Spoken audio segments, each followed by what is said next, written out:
On est dans une phase où on monte en puissance, clairement. Physiquement, on a beaucoup travaillé. On a aussi très rapidement travaillé à l'intégration de nos nouveaux joueurs. Donc on a eu vraiment un gros bloc basé sur le travail physique. Et là aujourd'hui on est en train d'affiner un petit peu le projet et d'intégrer surtout notre demi-centre, Ocon et Kren, et les deux nouveaux arrière droits. Donc content de se retrouver je pense, même s'il a fallu switcher et très vite se mettre au travail, et le sentiment que ça avance. Déjà humainement, je pense qu'on ne s'est pas trompé. Je pense que ce sont des joueurs qui rentrent dans le profil de cette équipe et de ce vestiaire. On sait aujourd'hui qu'à Cesson, on a cette réputation de pouvoir bien intégrer les joueurs, ou en tout cas de ne pas être un vestiaire compliqué à accueillir des nouveaux joueurs. Donc l'intégration se passe humainement plutôt bien. Maintenant dans le jeu ça prend du temps, on le sait, surtout quand c'est des joueurs de base arrière. Les deux nouveaux gauchers aujourd'hui doivent s'intégrer le plus vite possible et le mieux possible en fonction de leurs caractéristiques au nouveau projet de jeu.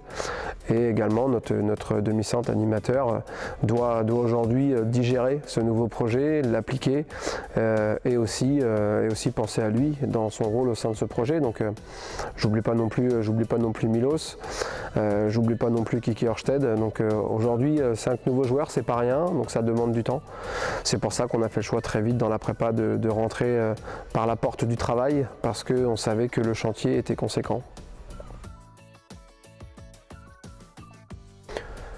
Je pense qu'on a déjà beaucoup travaillé à la sortie de la saison dernière pour essayer d'analyser et prendre un peu de recul sur notre saison. Au-delà du simple fait comptable ou mathématique de finir à la 9e place, on se rend compte quand même qu'il y avait un delta important entre le fait d'être la défense qui encaissait le moins de buts et d'être l'attaque qui en marquait le moins.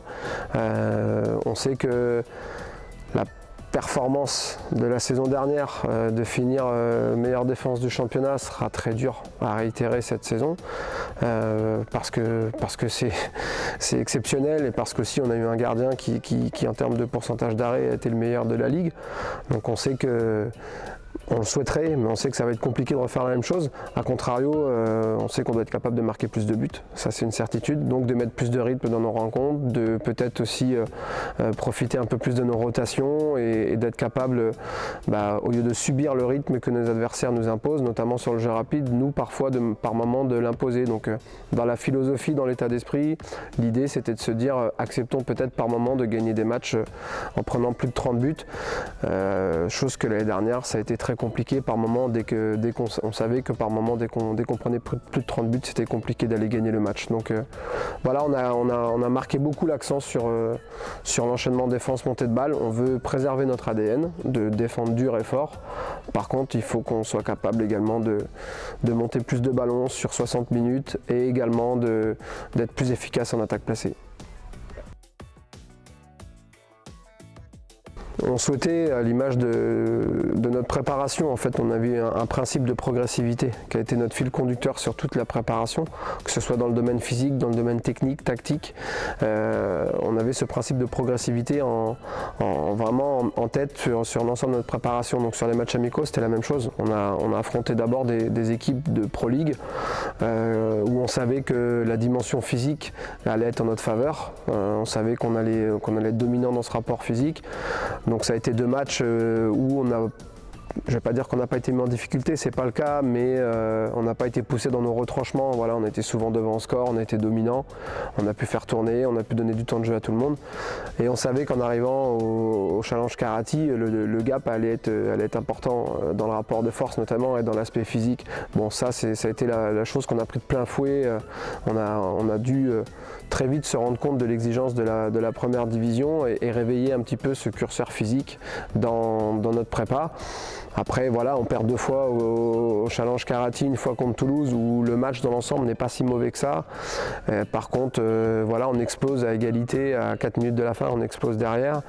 Et contre Chartres, derrière, on a été très vite diminué, handicapé par des absences, par des joueurs qu'on a dû ménager. Mais malgré ça, on est devant en deuxième mi-temps et on met 15 tirs hors cadre. Donc je pense quand même qu'on est dans le vrai. On n'est pas loin du but pour gagner ces matchs-là. Maintenant, il est clair qu'il faut il faut qu'on cherche encore à progresser, il faut qu'on cherche encore à avancer. Individuellement, il y a des joueurs qui ne sont pas encore dans la quintessence de ce qu'on peut espérer d'eux.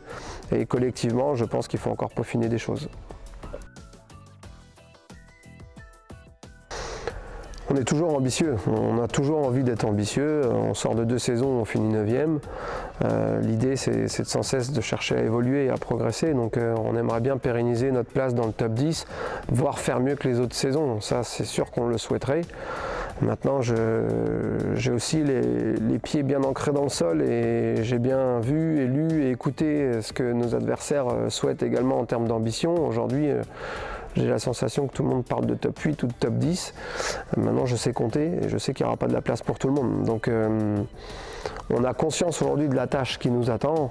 Ça va être dur de pérenniser ces bons résultats. On le sait qu'on a très bien performé ces 2 dernières saisons. Au regard de nos moyens, on sait également que rester dans le top 10, c'est des très bonnes saisons. Bon, on a envie d'essayer de faire perdurer ça. Maintenant, il faut aussi qu'on soit capable de gérer si malheureusement ça arrive des temps faibles dans notre saison pour rester serein. Parce que si je prends le début de notre saison, le calendrier n'est pas favorable pour nous. Donc il faut qu'on soit capable de bien rentrer dans notre saison, si on a la chance de le faire. Si malheureusement les résultats ne sont pas au rendez-vous rapidement, il faut qu'on reste serein et qu'on soit capable de continuer d'avancer. Mais l'ambition nous nourrit chaque jour, chaque entraînement. Mais pour autant, il faut aussi être réaliste. Donc on a envie rapidement de bien rentrer dans notre saison, de faire une bonne phase aller comme on l'a fait les 2 dernières saisons, parce qu'on sait que la dynamique est très importante en première division. Et puis après, derrière, on prendra un peu la température du championnat et de nos adversaires qui se sont également tous renforcés. Donc voilà, on est ambitieux, mais on reste humble par rapport à nos moyens et ce qu'on souhaite faire.